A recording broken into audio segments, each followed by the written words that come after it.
Remodelación de baño, parte 2, hoy en Frank's Handyman.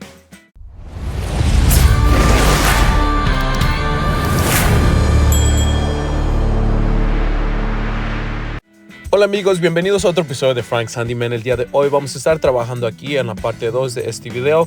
Si vieron el video anterior pudieron ver cómo pusimos todos los cement boards en las paredes, así que si no han visto este video recomendaría ir a verlo, así para que igualmente puedan ver la gran diferencia que se ha hecho hasta este punto. Así que hoy vamos a seguir poniendo todas las tejas en las paredes y van a poder ver cómo ya está todo terminado si quieren este baño antes de que le pongamos el grout, porque tenemos que esperar para que se seque y ya después ponerle lo que va a ser el grout. Pero para el día de hoy van a poder ver cómo vamos a estar poniendo todas estas tejas. Si les gusta cómo queda el proyecto, por favor denos un like, claro. Y si igualmente no se han suscrito al canal todavía, suscríbanse así para que les pueda salir más videos como estos en su timeline. Y siempre estamos haciendo cosas diferentes, así que no es solamente una cosa específica en cual siempre van a haber videos, va a siempre haber algo diferente. Y sin decir más, espero que disfruten el video y muchas gracias por apoyarnos.